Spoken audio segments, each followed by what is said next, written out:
Huh? Sophia, did you make a new friend? My daughter Sophia is good at drawing and always shows me her works. But that day, the picture Sophia showed me had a girl I had never seen before. No matter how much it's a 6-year-old's drawing, I can usually tell who her friends are if I see them every day. Is this girl a new friend? That's what I thought when I asked her, but Sophia gave me an unexpected reply. This is my sister. But she has a different mom. Sophia said this with an innocent smile. Sophia's sister? A different mom? What is Sophia talking about? Unable to understand the situation, I rushed to my brother, who is a lawyer. My name is Emily.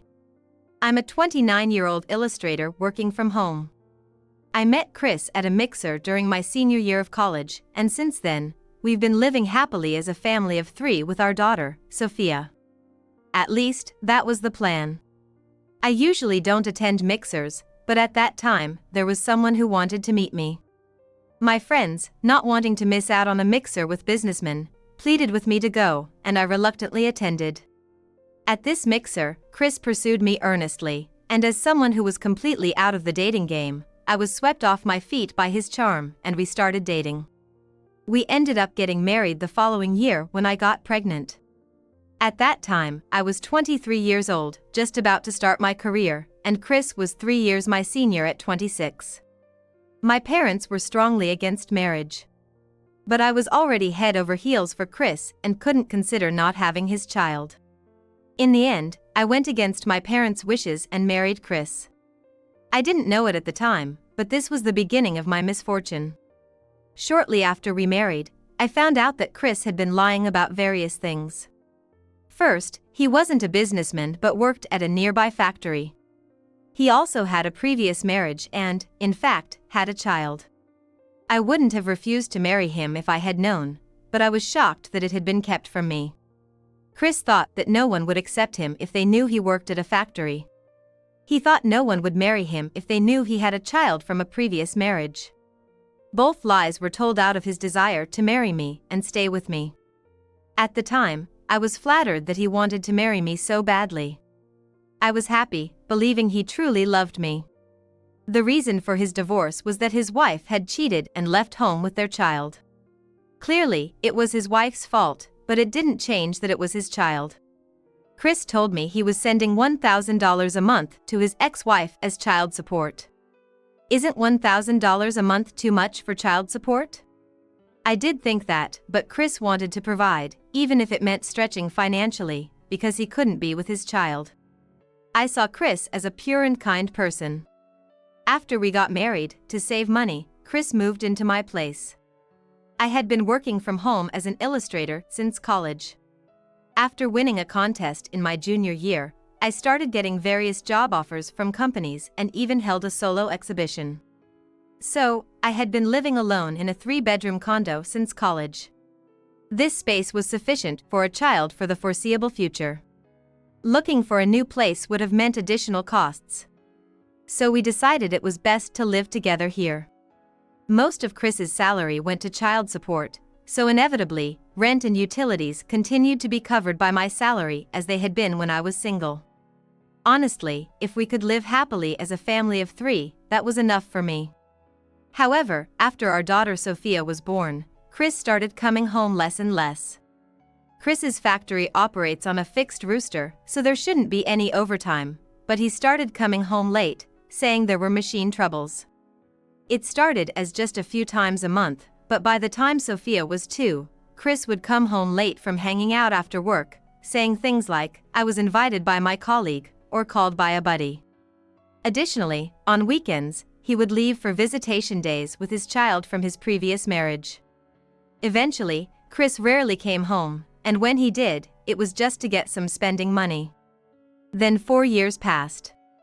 One day, when Sophia turned 6, I got a call that my mother had suffered a stroke.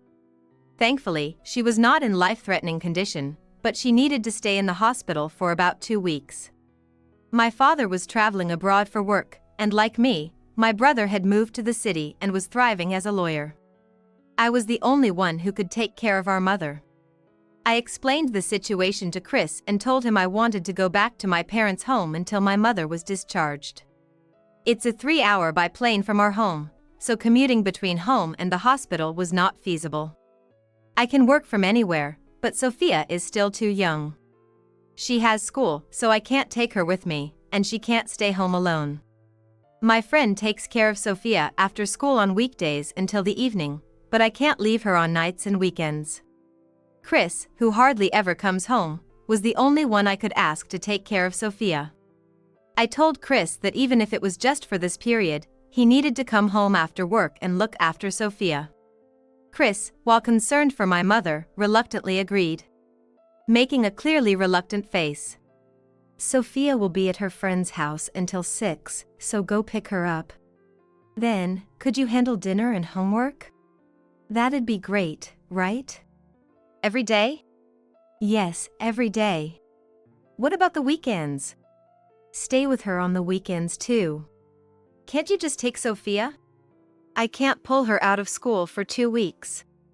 Besides, I'm not going out for fun. Help out for once. Sophia is your child too. After saying that, Chris reluctantly agreed. I explained the situation to Sophia, and the next day, I headed to my parents' house. Rushing to the hospital, fortunately, the symptoms were mild, and there was no lasting paralysis. My mother was able to be discharged a bit earlier than planned, on the 10th day.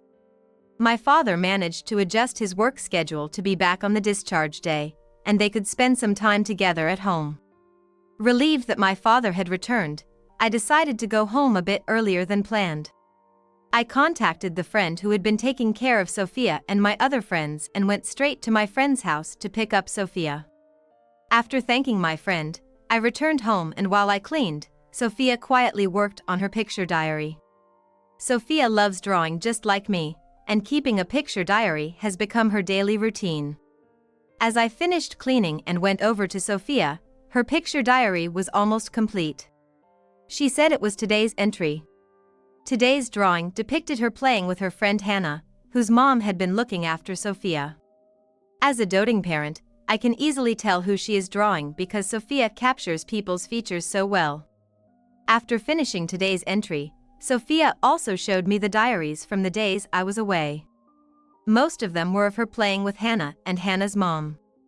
I wondered if Chris really took good care of Sophia at night. Sophia would likely have mentioned it in her diary if Chris had fed her. While thinking this, I flipped through the diary. Then, I noticed the entry from the weekend I was at my parents' house. This was the day I couldn't ask my friend to watch Sophia, so I had asked Chris. But the drawing shows an unknown girl. The picture depicted Sophia and a girl I had never seen, playing house at home. There shouldn't be any friends at our house over the weekend I was away. Could it be the child from his previous marriage? But that child should be about teenage by now. What was going on? Puzzled, I asked Sophia. Huh? Sophia, did you make a new friend? This is at our house, right? Then Sophia surprised me with her response. This girl? Yes. This girl is Sophia's sister. But she has a different mom. What? I let out a bewildered voice unintentionally. What does it mean she has a different mom? Not a big sister, but a little sister? Grasping at any possibility, I asked Sophia again, but she replied, she's a sister. Because Lisa is only 4 years old and I'm already 6, so I'm the big sister, right? She answered innocently laughing, but this was no laughing matter. Lisa? A name suddenly mentioned that I had never heard before. Sophia's sister with a different mom. Does that mean she's Chris's child? I had heard that Chris had children before marrying me. But those were before we got married, so naturally, those children would be older than Sophia. There exists a younger child with a different mom than Sophia. There's only one thing that could mean. Overwhelmed, I found myself unconsciously heading to my brother's office, who is a lawyer. In a near-panic state, I approached him and he kindly welcomed me. He listened to my story with surprise and introduced me to a reliable detective. As I explained the situation to the detective while showing the picture, Sophia chimed in, "This is me, and this girl is Lisa. Lisa is 4 years old and she's my sister. But Lisa is mean, she hid my colored pencils. Dad told me that she has to be patient because I'm the big sister. If being mean is what having a sister means, maybe I don't want one." Both my brother and the detective were at a loss for words after hearing Sophia's story. A few days later, I received a call from the detective with the results of the investigation and went to my brother's law office again. My brother had already heard about the investigation from the detective and said to me, "You might want to brace yourself for this information. Are you okay?" But I was already prepared. "It's okay. I kind of understand, and I'm ready." However, the results of the investigation were beyond my imagination. Chris seems to be having an affair. Well, that figures. Just as I imagined. When I asked, the detective seemed hesitant to continue. "This is where you really need to brace yourself. Are you sure you're ready? Does that mean the affair partner is someone I wouldn't expect?" Various people popped into and out of my mind. It couldn't be Hannah's mom, could it? No, that can't be. In the end, the only people I could think of were other moms. There's no use thinking about it alone. "Please tell me." I resolutely told the detective to proceed, and he nodded before beginning. "The other person is Grace. Do you know her?" "Grace? The name sounds familiar, but who is she?" "I can't recall." "How is she connected to my husband?" Then the detective revealed, "She's Chris's ex-wife." "What? His ex-wife? But she took the child and left home. Are you saying they got back together? Since when? Why?" The answer filled my mind with confusion. My brother tried to calm me down by saying to take a moment, but I couldn't stay calm. Then the detective patiently answered my questions. "It seems that the story about her taking the child and leaving home was a lie." "What?" "Chris was the one who left home. Apparently, their divorce was not because of discord. Their relationship continued even after the divorce." Wait, that doesn't make sense. They were getting along but suddenly divorced, and Chris left home. But their relationship continued? Yes. By the way, the child at that time, Karina, seems to be with Grace's parents. The only thing that matched the story I heard from Chris and reality was the fact that Chris and Grace had divorced. Sorting through the detective's information, it turns out that Chris and Grace got married shortly after high school due to an unexpected pregnancy. Chris then dropped out of college to start working at a factory to support the family. But his salary during his first year of day shift work was meager, and they struggled to make ends meet. Despite this, Grace was unsupportive, complaining about the crying child, pushing Karina off to her parents, and living lavishly without working, buying brand items. Living with Grace under such conditions meant inevitable financial hardship. Yet, it seems they still loved each other. They must have thought of some way to live together comfortably. That's when they came up with the idea of a fake divorce. If Chris remarried someone wealthy through a fake divorce, they could secure some money. Furthermore, if Grace takes care of Karina, they could also receive benefits. Chris thought that if he lived off his new wife's money, he could give all his earnings to Grace. It seemed like a win-win situation. In fact, Grace had reported to the welfare office and was receiving welfare benefits. With Chris's salary and the grants financially comfortable, they had Lisa 4 years ago. The weekend visits Chris claimed to be making to see his child from his previous marriage were not to see Karina, but to see Lisa, who was born 4 years ago. Even his weekday outings were visits to Grace. But despite his ongoing relationship with Grace and his affection for Lisa, Karina was still left with Grace's parents. I was stunned by their reckless actions.